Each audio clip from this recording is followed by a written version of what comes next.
Hello everyone and warmly welcome है दोस्तों आप सभी का आप इसके शानदार प्लेटफॉर्म के ऊपर।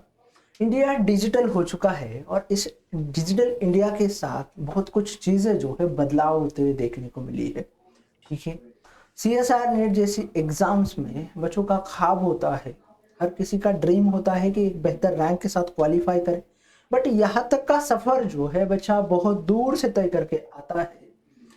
कोई बच्चा जो है वो अर्बन सिटी में होता है, कोई बच्चा जो है वो रूरल एरिया से होता है।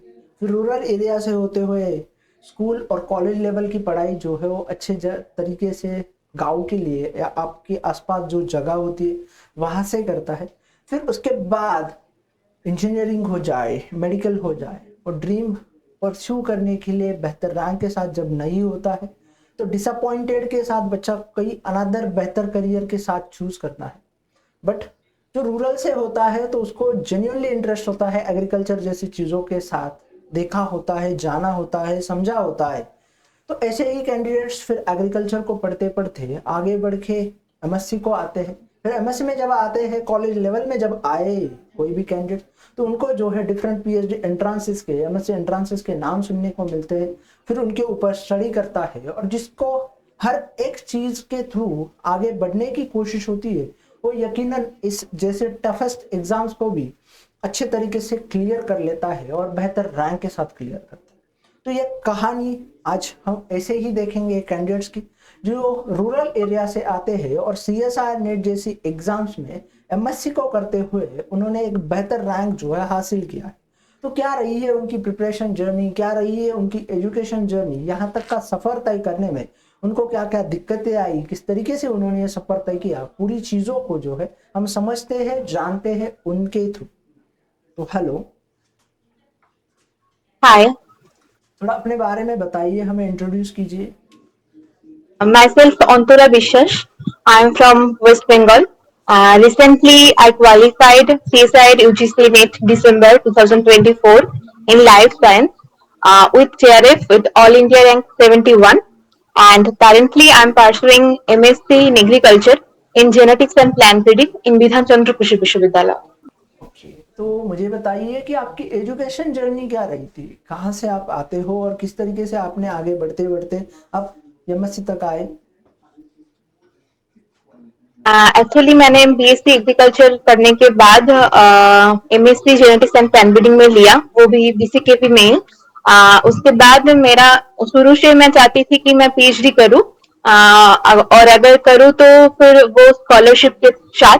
तो इसीलिए मैंने CSIR अटेम्प्ट किया और 2024 की जनवरी में जो ऑनलाइन बैच आता है IFS का वो मैंने लिया था। उसके बाद मैंने प्रीवियस ईयर 2024 की जुलाई में भी वो जो LCSAT हुआ था वो भी अटेम्प्ट किया, लेकिन उसमें मेरा सिर्फ LS हुआ था। अभी जो रिसेंटली दिसंबर में CSIR हुआ उसमें मेरा अच्छा रैंक आया है, तो अभी मैं PhD कर सकती हूँ और वो भी स्कॉलरशिप के साथ। ओके, तो आपकी रैंक क्या रही है इस बार JRF में। मेरा रैंक आया है AIR 71। मेरा परसेंटाइल था 99.78 परसेंटाइल। ओके, तो आपको कॉन्ग्रेचुलेशंस, इतना बढ़िया रैंक आपने हासिल किया है मेरी तरफ से, थैंक यू पूरा सर। एफएस फैमिली की तरफ से।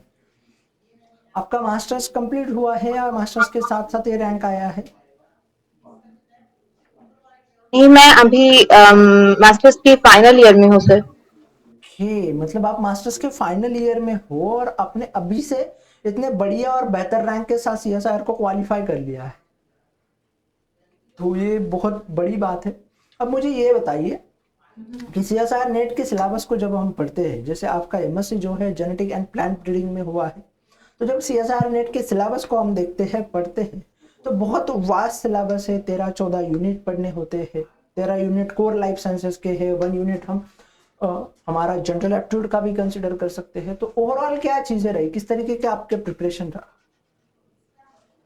एक्चुअली सर मैंने जो ह्यूमन फिजियोलॉजी का जो पोर्शन था वो मैंने टच नहीं किया, और डाइवर्सिटी के कुछ थोड़े मतलब सिलेक्टिव टॉपिक्स थे जो मैंने कवर किया। और इसके अलावा मैंने सारे चैप्टर्स कवर किए थे, क्योंकि मेरा जेनेटिक्स एंड प्लांट ब्रीडिंग में MSc है, तो लगभग जो चैप्टर्स इसके मतलब रिलेटेड होता है, लाइक बायोटेक्नोलॉजी वाला पोर्शन, जेनेटिक्स वाला portion, plant physiology, applied biology, recombinant technology, वो सारा पोर्शंस मुझे मतलब काफी कम टाइम लगा था मुझे कवर करने के लिए। और एक्चुअली मैंने सारा टॉपिक इसीलिए कवर किया था क्योंकि अगर ऐसा कोई क्वेश्चंस आ जाए कि मैं पढ़ के गया हूँ लेकिन वो मुझसे नहीं हो रहा है, तभी वो कवर अप करने के लिए like developmental biology and immunology वाला क्वेश्चंस मैंने पढ़ के गया था। तो लगभग सारा चैप्टर से मैंने कवर किया था, तो मतलब क्वेश्चन करने में उतना दिक्कत नहीं आई। ओके, तो क्वेश्चंस करने में आपको इतनी दिक्कत नहीं आई थी। अब मुझे ये बताइए कि आपने कितने यूनिट्स को प्रिपेयर किया था सीएसआर नेट की? सर लगभग सारे यूनिट से किए थे, वो ह्यूमन फिजियोलॉजी छोड़ के। ओके, मतलब 12 यूनिट आपने प्रिपेयर किए थे लगभग ह्यूमन फिजियोलॉजी को छोड़। अब मुझे ये बताइए कि इन 12 यूनिट में से आपको सबसे इजीएस्ट यूनिट कौन सी लगी, आसान यूनिट कौन सी लगी? सर इजिएस्ट तो मैं जिसमें इजिएस्ट पर मतलब सबसे अच्छा तो मुझे वो जेनेटिक्स वाला पोर्शन ही लगता है।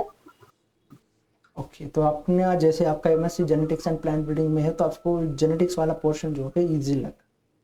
Yes sir. ओके, और आपको सबसे हार्ड यूनिट कौन सी लगी? हार्ड सर उतना तो नहीं लगा, लेकिन इम्यूनोलॉजी से जो क्वेश्चन आते थे वो बहुत लेंदी आते थे, वो थोड़ा समझने में टाइम लग जाता था।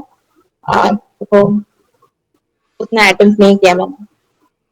ओके, तो इम्यूनोलॉजी के क्वेश्चन जो है आपको समझने में दिक्कत आती थी। तो मुझे ये बताइए कि आपने ये जो 12 यूनिट्स के लिए प्रिपरेशन रही थी वो किस तरीके से, कौन कौन से यूनिट के लिए क्या क्या अप्रोचेस आपने यूज की, किस तरीके से आपने उन चीजों को याद रखा? सर आईएफएस की जो क्लासेस होता था, मैं लाइव नहीं सुन पाती थी, मैं रिकॉर्डेड भी सुनती थी क्योंकि मेरा यूनिवर्सिटी का क्लास एग्जाम्स और लैब भी साथ साथ चल रहा था। इसीलिए तो आईएफएस की जो क्लास होती थी, मैं 2 घंटा या 2.5 घंटे की, मैं उसका शॉर्ट नोट बनाती थी। और जो वीकली टेस्ट होता था वो देती थी रेगुलरली। और ऐसे मैंने 3-4 महीने के अंदर टोटल सिलेबस कंप्लीट किया। और उसके बाद प्रीवियस ईयर का टेस्ट देना शुरू किया। और उसके साथ साथ मैंने प्रीवियस ईयर क्वेश्चंस का जो बुक आता है ना आईपीएस का, वो मैंने रेगुलरली प्रैक्टिस किया। और फुल मॉक टेस्ट भी देता था, हफ्ते में एटलीस्ट 2 तो देता ही था। तो ऐसे सारा चैप्टर अच्छे से कवर हो गया। ओके, तो ऐसे आपके सारे चैप्टर्स कवर हो गए। अब मुझे ये बताइए कि आप मास्टर्स कर रहे हो, मास्टर्स का प्रोजेक्ट होता है, रिसर्च होता है, उसी के साथ साथ सीएसआर के लिए भी पढ़ रहे थे, तो क्या अप्रोच रही थी, क्या स्ट्रैटेजी रही थी, किस तरीके से मैनेज किया, थोड़ा बताइए हम, क्योंकि हर बच्चा चाहता है मास्टर्स का कि उसका सीएसआर क्लियर हो और वो मास्टर्स के साथ साथ हो, तो आपकी क्या अप्रोच रही थी? एक्चुअली सर मैंने मतलब शुरू से ही मैं चाहती थी कि पीएचडी करूँ, तो वो भी स्कॉलरशिप के साथ, तो वो एक मोटिवेशन था मेरा कि मुझे करना ही है।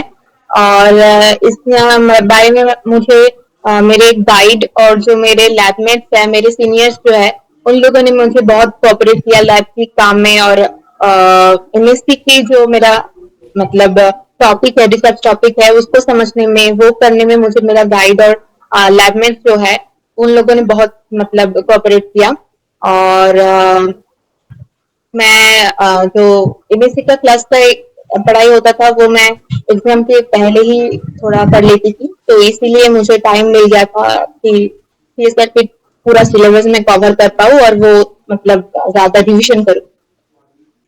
तो आपको मतलब ज्यादा रिवीजन कर सके, ठीक है। आपने क्वेश्चन प्रैक्टिस एंड रिवीजन की क्या स्ट्रैटेजी रही है आपकी? हाँ सर, रिविजन मैंने 3-4 महीने में पूरा सिलेबस कंप्लीट किया था पिछले साल 2024 की जनवरी से लेकर वो अप्रैल मई तक। उसके बाद मैंने टोटल रिविजन ही किया है, मतलब अभी तक जो एग्जाम हुआ रिसेंटली उस तक। तो मैंने एक या 2 चैप्टर पढ़ता था, उसके बाद वो प्रीवियस ईयर क्वेश्चन सॉल्व करता था, तो ऐसे ही। ओके, तो इस तरीके का आपने ओवरऑल प्रिपरेशन यूज किया, कैसे? ठीक है।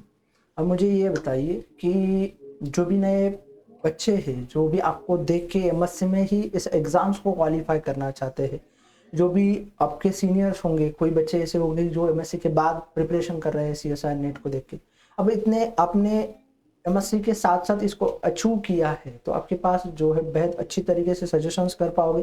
तो क्या सजेशंस रहेगी आपकी उन बच्चों के लिए जो प्रिपरेशन करना चाह रहे हैं सीएसआर नेट के लिए, चाहे वो एमएससी के साथ साथ हो, एमएससी के बाद हो? मुझे लगता है आईएफएस के सर आप लोगों ने जो पढ़ाया है मतलब नोट्स काफी है और प्रीवियस ईयर क्वेश्चन ज्यादा से ज्यादा प्रैक्टिस करे कोई और मॉक टेस्ट भी दे और इसके साथ साथ मतलब खुद को मोटिवेटेड रखना भी बहुत इम्पोर्टेंट है कि मैं कर पाऊंगी और मुझे करना ही है। ऐसे एटीट्यूड के साथ हम मतलब कुछ भी अचीव कर सकते हैं और इसमें मेरा फैमिली भी और मेरे बहुत अच्छे फ्रेंड्स हैं। 5 मेरे बहुत अच्छे फ्रेंड्स हैं। मैं जब भी डिप्रेस्ड फील करती थी तो उन लोगों के साथ अगर बात करती थी तो वो मतलब ऑटोमेटिक मूड ठीक हो जाता था, तो एक एनर्जी मिलता था मुझे कि हाँ मुझे करना है, मैं कर पाऊंगी ऐसे। और ये बात मुझे बहुत मतलब मोटिवेटेड किया कि आईपीएस की हर एक क्लास के पहले सर ने जो मतलब एक कोट करता था वो लोग वो मैं पढ़ती थी इच रिविजन के पहले, तो वो मुझे काफी करके बहुत मोटिवेटेड फील होता था। तो अगर कोई आईपीएस को पूरा फॉलो करे तो मैं मतलब कह सकती हूँ कि वो से क्वालिफाई कर सकता है एक अच्छे rank. So much for sharing your experience and your journey with us. Thank you once again, and आपको बहुत सारी शुभकामनाएं मेरी तरफ से, पूरे आईएफएस थैंक फैमिली की यू। तरफ से।